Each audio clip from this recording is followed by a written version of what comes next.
Hey, what's up, man? So today I got something super special for y'all, man. I got GMEBE Allo in the building, man. What's up? What's up with it, bro? Not much, Allo, man. You are one of those figures in Chicago drill rap music that really made a huge impact coming out the gate with you and EBE Bandz and all the GMEB members. So, man, I just wanted to see what's up with you, man, and check in on you, see what you got going on lately. I see you out there pushing music. So, man, let's start off, man. Let's talk a little bit about your past, man. Now, we know that you're from the east side of Chicago. Could you tell us a little bit about your upbringing? My upbringing was like any other hood, for real, the trenches, like a lot of was going on in my upbringing, but I seen a lot of, you know what I'm saying? And I ain't gonna lie, bro, it ain't too different from any other place though, like just rough. Trenchless, All right, now I get that. But when you hear about Chicago, you hear about the trenches. And especially when we hear the perspective of a lot of the rappers from Chicago, it seems like it paints this picture of like this, constant state of like war-torn city type of deal going on. You know what I mean? Man, we get that. But I got to ask this question. Is there a nice part of Chicago? You know what I'm saying? I mean, nowadays, probably not, because, everybody's starting to follow the trend where everybody want to be about their life. You know what I'm saying? So if we speaking on Chicago, I probably think like ain't nowhere safe in Chicago. Ain't no nice bars in Chicago, but like far as outskirts, like suburbs and like that, probably still cool to a certain extent. But even the suburb parts is really treacherous now too, because leave the hood and go to the burbs now, So it's just, I don't know, man. I can't even really put it in perspective to really know how I want to judge Chicago right now. I feel like everywhere is really on that type of time, Nah, I get it. And I talked to so many. Answer your question? Not really, no. Nah, that's crazy, man, because I get that perception. And I've talked to rappers before, and they talked about how y'all suburbs is kind of busted too, right? Yeah, the suburbs, like I say, the suburbs, like back then, it used to be kind of more safer. So, you might leave the hood or go to the suburbs and duck off, but you ain't really ducking off going to the suburbs no more, because that's where everybody at, like everybody leave the rack and go right to the suburbs. Suburbs only 25 minutes away. You know what I'm saying? That's just only a 25-minute drive. Like, it's not that far from Chicago. You see what I'm saying? So that's really what be at. Like, leave the rack and go right to the bird. Ain't safe out there, because that's where everybody at, Damn, and it seems that way, because I talked to a rapper recently who was from Peoria. Yeah, I mean, it was almost the same thing going on up there, which is crazy, because I always thought it would be a safer place. Yeah, I ain't gonna lie. Peoria kind of give me like, I don't know. I feel like Peoria is still more so like, I can't take them serious in Peoria like that. But not saying that they don't got going on out there, but Peoria it still ain't nothing like Chicago, but I'm sure they got some going on. But I feel like you could go to Peoria and still be kind of like fake decent, Okay, nah, that makes sense. That makes perfect sense. I don't think I really never been to Peoria like that though. Maybe once or twice. I don't know. I can't really remember, but Peoria was in the headlines recently because, of a high-profile rapper's friend. He had got shot out there. A guy by the name of T Slick, Chief Keef's homeboy. He got shot out there. So we were talking about that in our interview. But enough about that, man. I want to ask, well, first I wanted to welcome you back, because didn't you just get back from doing a little time locked there? I was locked up here, for a little minute. I only did like 8 months in the county. Mm-hmm. Now, can you talk about the situation, or is it something that you can't talk about? I mean, like, I ain't really fully done with the case, so I really can't speak too much on it. But it was basically like some that had basically put them people on me. You know what I'm saying? And it was a situation that I could have avoided, and I didn't avoid it. I let my feelings get involved with that. I really shouldn't have even I reacted the wrong way. You see what I'm saying? And when you react to the wrong, it could put you in a situation, Yeah, and I noticed that with the situation that happened, and we'll talk about it later, about the situation in O Block that happened. It seemed like you were coming to the defense of somebody in that situation as well. Right. Yeah. Mm-hmm. Which is You own to something, huh? trying to be, man. You know, I do this. But man, since we don't really want to talk about your case, I want to talk a little bit about some of your old cases and a trend that I noticed, man. What is up with all the gambling arrests, man? I hate to be so police about that question. Well, what? I've never seen a rap artist be arrested for gambling so much in my life. No, see back when we was in the hood, like back then in the hood, like, and really still to this day. I mean, like, we gamble a lot where I'm from. Like, we be in the hood and we be shooting dice a lot, and police might come through, tell us stop, and we don't stop. They come back around, hit the block again, and we still shooting dice. So one time you probably see on there, cause you see gambling a lot on there. So one time they told us to stop, and we never stopped, right? They pulled off, told us to stop. We saw that shoot dice again. They came a corner, and when they came back around, they kind of drove up as if they get ready to hop out on us, and we all took off. Everybody fled, and before you know it, man, they caught us. And I'm bringing them up apartments, all type. The police came inside the apartment in Garden. That's crazy, right? Inside the apartment, like, you know, my hood, we got apartments and too. So they came in somebody's crib just to get me, like, for the gambling. You know what I'm saying? They locked me up. My mama had to bond. I mean, not bond people out, but she had to sign off because at this time we was kind of still like minors, I believe. And she signed out a few of us from the police station like that. That's crazy, man. But I guess you just like, maybe you need to move to a state where it's legal, right? Man, I don't know where that might be legal, where probably only Vegas or some. There you go. Yeah. Dice in the open, like in my hood, we shoot dice wherever. Put a sidewalk, wherever. We don't do whatever to do to get the money. Real vultures around these. We don't care where you at. You got some money, put that shit down. Yeah, in a lot of your past interviews, you talked about, you know, shooting dice a lot. You reference shooting dice. So when I was going there, I was looking out like, man, doing my research or my homework, as J-Main would say. Now I was like, man, he's run into a lot of gambling charges, like a lot. You're saying too many, but yeah, you know, just not listening to what the police talking about, man. You know. Nah, I get it, man. Just you know, being youthful and being mischievous, you could say, right? Right. Now, I wanted to get into a little bit about you as a rapper. You know what I'm saying? And a little bit about your history becoming a rapper. So, off the bat, a lot of people are going to ask, what is GMEBE? It's actually two groups put together. So, like, as of right now, we ain't really together like that. But, you know, it's Global Money, Eastbound ENT. You see what I'm saying? And, you know, it's just some we came up with together. Same, like, we got the same ops, but it's different blocks. You know what I'm saying? Like, that type of thing. You know, I'm GME really. So if I ever was to really rename myself, it'd just be like GME. Like, when I first hit the rap scene, it was GME anyway. You see what I'm saying? And two together. So it's always gonna be GME regardless. Like, I'm GME, period. Like, that's just what it is. But, you know, ain't really the same no more far as us being a whole group together here. Everybody kind of like basically doing their own thing. But I still try to keep it going just because, you know, we done lost so much in this and we didn't gain so much in this. So I just still try to keep it relevant, you know what I'm saying? And just keep it going, man, regardless of how I feel or what I got to say for real, you know?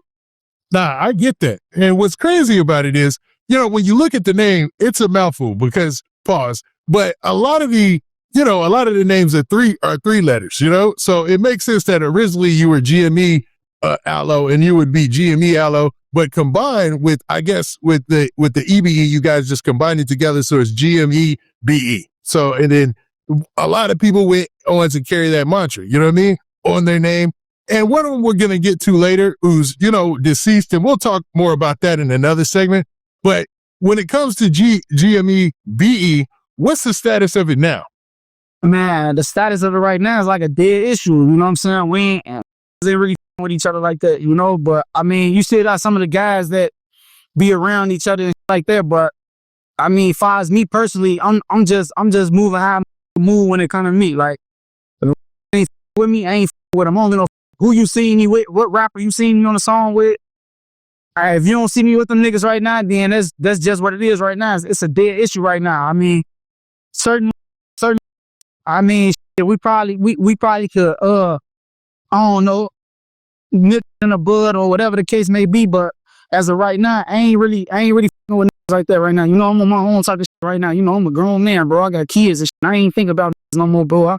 I wake up every day trying to figure out how I'm gonna figure this shit out and do this shit on my own. I don't really need no help with this shit, you know.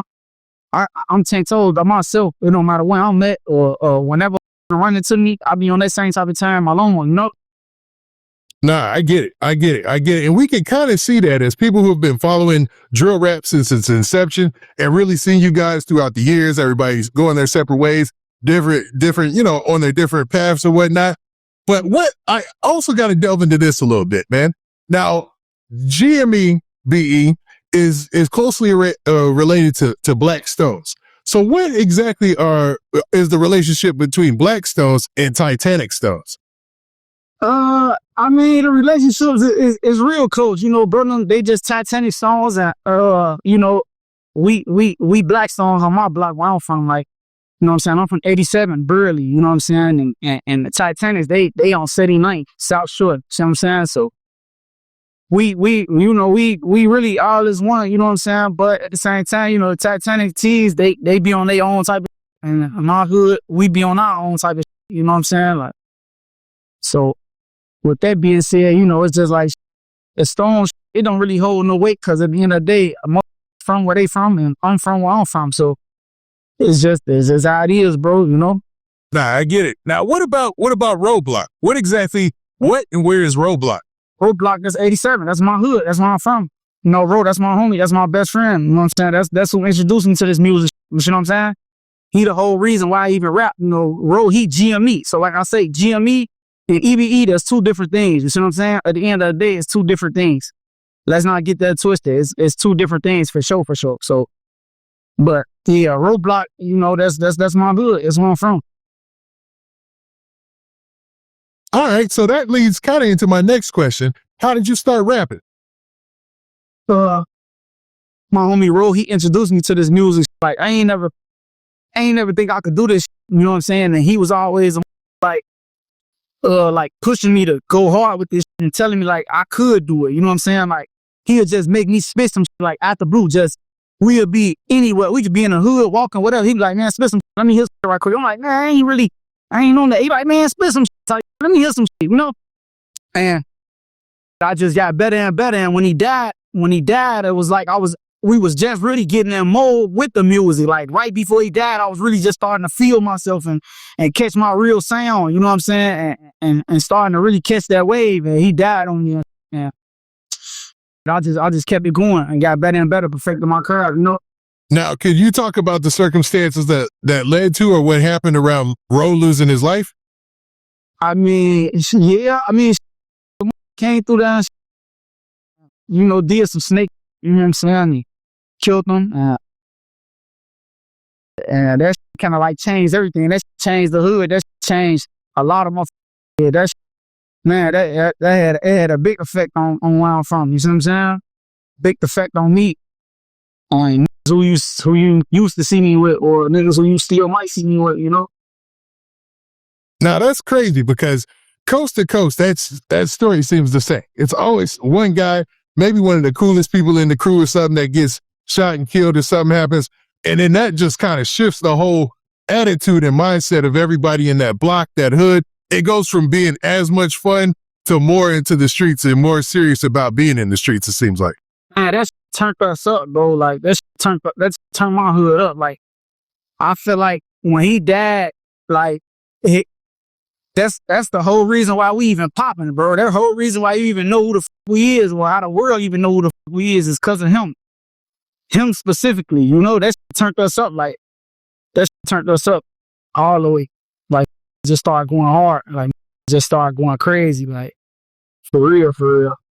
Now, during that time period, you said you were in the transition to becoming a more well-known rapper. Now, there was a point where you guys were still working on your craft and trying to build yourself as an artist. And during that time and point period, when did you get the idea that, yo, we're really going to pursue this? We're really going to go to this next level or try to take it to this next level? I ain't gonna lie. I got that idea when I hit 1 million views on YouTube. We got a song called Too Much. GMEBE Too Much.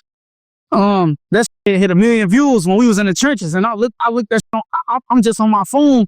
I think I was with one of the guys or something, and you know, everybody got each other number, but like, and most of the guys you see me with, most of the guys you see me rapping with, and you know what I'm saying, we knock on each other's door, you know what I'm saying, like, that's how close it was, like we could just knock on each other's door and just, whatever we need to holler about, we could just come straight to them, like, damn, bro, I should just hit a meal, and I think we end up, I don't know, I was in one of the hallways in the hood or something, I should smack the meal. I'm like, damn, we really got 1 million views on this shit, right? And bro, I couldn't believe it, you know? So I'm thinking like, all right, if we got 1 million views, what can I do like outside of us having this 1 million views? I know I could do my own thing and get viewed. You know what I'm saying? Like my own song, like with everybody else being on the song with me. I knew right then and there, like, yeah, I got it type, you know? Yep, nah, that is always an amazing story to hear, man. Because once you hit that first million views, like, what's the realization? That is 1 million people watch your video, listen to you rap. Felt good, bro. There you go. That felt good, bro. I ain't gonna lie to you. Because, you know, there was a IT conference recently, or where they were talking about music and posts and people pursuing YouTube and stuff, and, you know, getting discouraged by having like maybe only 100 viewers or 500 views or whatever. People just starting out, right? And you got to conceptualize, you got to think about how many people 500 people really is. It's a lot of people. So when you think about 1,000, then you think about 10,000, then you think about 100,000, you're talking about more people than can fit in the football stadium. Then you talk about 1 million, you're talking about the population that's way more than most cities. You know what I'm saying? Even throughout America. I know, we're global with, man, you know how we coming in this. You see what I'm saying? Like, always a what? They be really wanting this back. They be wanting to see us all on the same track with each other and shit. But like I say, man, you know, it's just a lot of shit in the way right now far as us as a whole right now, and you know, different blocks and different feelings involved with how they feel about certain shit, you know what I'm saying? So I mean, it would be nice if all of us could get this back on one accord, but you know, some they rather go do a track with another from another hood, and I don't know, but this is all f***ed up right now. So like I say, man, I'm just focusing on myself right now. And we got that's watching this, and I'm just gonna keep doing it. That's it. That's all, man. All right, Allo. So, man, I got some more questions I wanted to ask you, man, and dig a little bit deeper in your past. And one of these is so interesting, man. Like, you went to a high school called Hyde Park Academy, correct? Correct. Now, during your time at that high school, you were in high school with some of the biggest names in Chicago drill rap and some of the biggest names in rap, period, right? So at that time, is it true you went there with FBG Duck, King Vine, and Herbo? Yeah, hell yeah. I went there with all of them, man. You know, me and Duck, we used to sit in the same classroom, man. It was like a classroom they had for like badass kids and shit, you know what I'm saying? So it was like basically a classroom to put us back on the track. It wasn't that it was slow or nothing like that. It was just like they had this one specific class to get us back on track for getting our grades and getting us back focused on certain shit, you know what I'm saying? And yeah, me and Duck, we spent a lot of time together in Hyde Park. Duck, I don't know if you're familiar with FBG Dutchy, him too. Mona Lisa, I don't know if you heard of her before. Yeah, I'm involved. Yeah. So it's a lot of people that went to Hyde Park. A lot of people that went to Hyde Park they got like a nice name for themselves. You know what I'm saying? Now, what's crazy is you also talked before about how you went to school with Herbo as well. You went to that same school with Herbo, and during that time period, you said Herbo was already kind of a star. Yeah, Herbo, that's my boy, man. Like I say, I met him at Hyde Park. Yeah, he was already like a rising star. Not the first year I met him. So the second year I met him, he had got a buzz. And he started taking off, man. Like the next following year that I met him, he started taking off, you know, like he started doing his thing. Like he was having features with like Katie got Bandz or King Louis. man, he was doing it, bro. He was doing it. Like people would see him in the hallway and they'd just be going crazy, you know?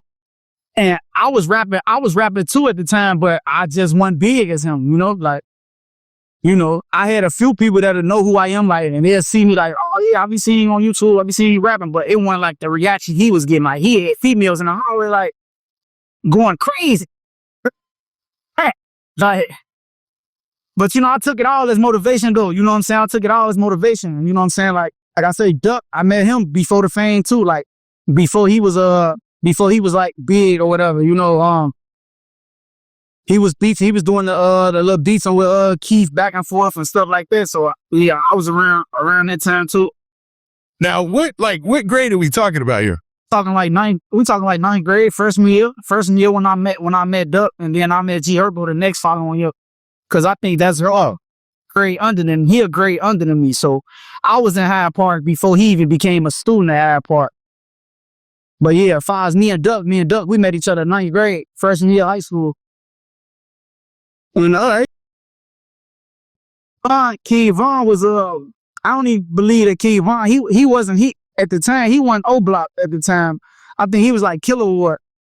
And he didn't have a name like that either, you know, like I didn't really know of him like that, but we'll see each other and just like we didn't really acknowledge each other like that. I see him and he see me, but it wasn't like no big thing, like to where I'm like shaking hands with King Von. But as far as me and Duck, like we shook hands with each other like that, cause you know, before I became Black Stone, I once was GD. You see what I'm saying? I don't know if people know that. You know what I'm saying? So I'm gonna put that story out there too. Like, you know, I flipped from GD to Black Stone. Like my hood is like GDs and Black Stones anyway. So I wouldn't really look at it like as a flip. But when my homie died, my homie Romello, he was Black Stone. So I kind of got in my feelings out there, and I wanted to try to like kind of trace his steps and, you know what I'm saying, and follow after him, you know, just because I love my homie so much, you see what I'm saying? And most of my homies was Black Stones anyway, and a few of them was GDs too, but, you know, I grew up on the low end and like that, so, you know, from the projects, and most of the time, and most people from Chicago know if you from the low end, then all your people's really GD, so I was still kind of like really finding myself to even say I was gang bang anyway. Come on, like we freshmen in high school, like yeah, and I think most people get there, eh? Myself, like it's a lot of rappers who didn't flip and shit, like Breezy, 600 Breeze. I see them say he was GD, then he flipped to BD. So it ain't to find yourself first and know what you really want to stand on, find your morals and shit like that. You know what I'm saying? So yeah, you know. And the commitment between different organizations in Chicago seems deeper. You know, there's a lot of literature and stuff like that, right? So it's way different, right? Right. And yeah, like I say, in my hood still to this day, it's GDs in my hood that hang with Black Songs. Like it's still to this day, it ain't gonna never change, bro. It's GDs limos in my hood right now. So I wouldn't even look at it like as I flip, but I got a couple homies that didn't flip from GD to Black Stone. You see what I'm saying? Like a couple of my homies. I got my homie Muda, he was GD, he flipped Stone. My homie Zola, he was GD, he flipped Stone. A lot of people probably don't know JP, he flipped Stone too. Like that's cause like I say, man, I was still finding themselves. So I wouldn't even look at it like as a flip, you feel me? I just look at it as like we stood on what we wanted to stand on. When we really found ourselves and know who we is as a person. Or I'm gonna speak for myself. That's me speaking for myself. Really, when I found myself and know what I wanted to do, this is what I wanted to do. Plus, like, I don't know, man. Like I say, I was really just trying to follow my homie footsteps. It hurt me so bad that I wanted to be everything that he was, you know? With the music, I wanted to do it. I wanted to be everything like him, you know? And I just wanted to keep his legacy going and shit too. And plus, I don't know, GDs be doing a lot of broke, dirty shit, man. On broke grade, them niggas, I don't know, man. Them niggas ain't right. Nah, and it seems like there's a difference, but what's crazy is when it comes to Chicago drill rap, we hear a lot. We don't hear about we don't hear about Black Stones, and we don't hear about like Titanic Stones and stuff as much.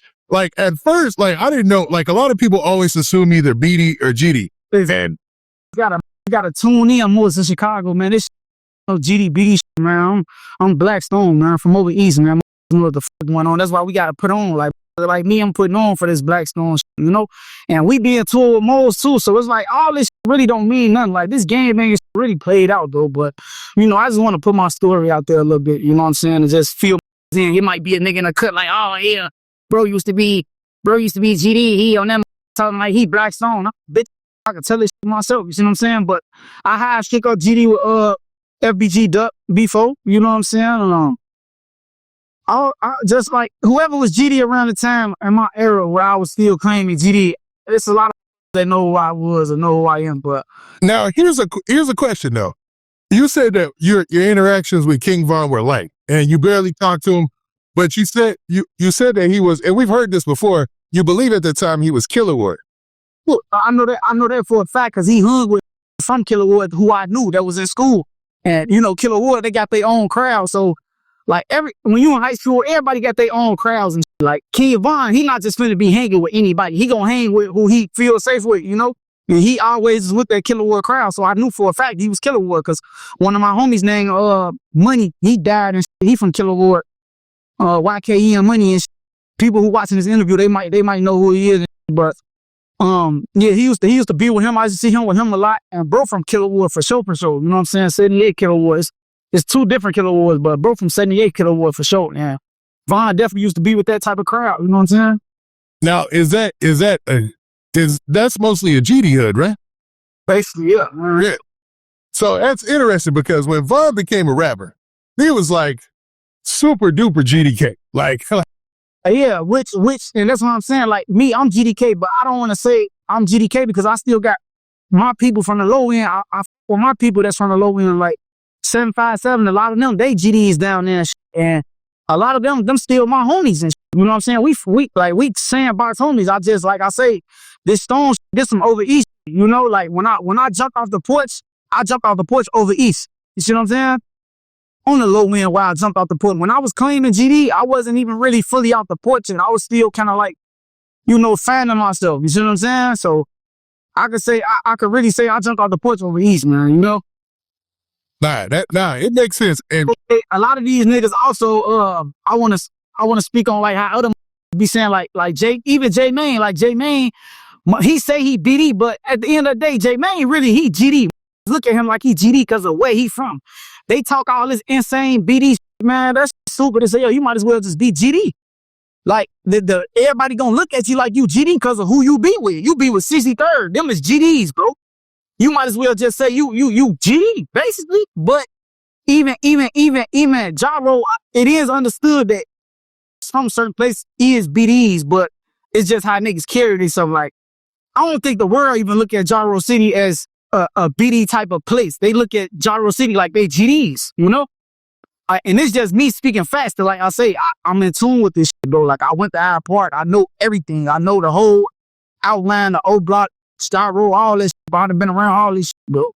So, like, even Killer Kills, he claimed he insane BD, but you insane BD, but you be with all GDs, you JoJo world. You bet on saying you GD.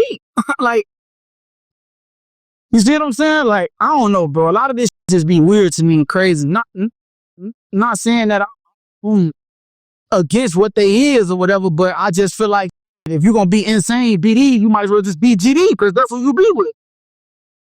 Yeah, a lot of people get confused about that too, man. Because it seems like it's all about who you hang out with, really. You know what I mean? I'm gonna look at you. Gonna look at it like, all right, cool. Like, all right, they don't really. People don't even give a about what you is for real. Like, it's really just about where you from.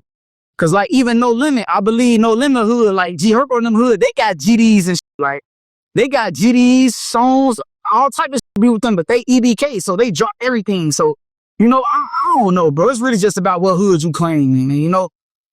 But and that's kind of similar to what goes on in other places like the West Coast or whatever. You know, it's really the neighborhood or whatever. Like, but you know, the flag definitions are very, very, very defined though. And they keep a tight history, like a very tight history on the West Coast. Like you get your name because of who put you on. It's like, it's very structured, you know, in that part.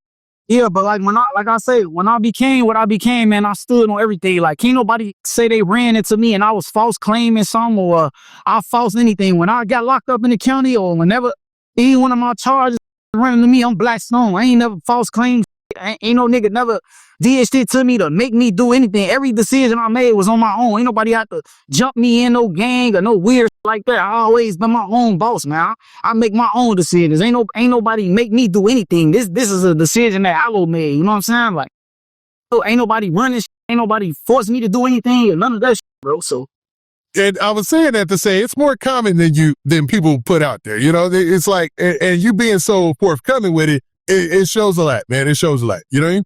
Cause I know niggas be hosting and shit. You know what I'm saying? Niggas be real live and they try to sneaky talk like, oh, well, yeah, bro, he used to be this, he used to be that. Nah, let this be known. It ain't no secret. I don't know about what I have to think. Right? I am what I am now. See what I'm saying? That's just what it is. Ain't no false claim or anything, you know? Damn. Nah, that's what's up.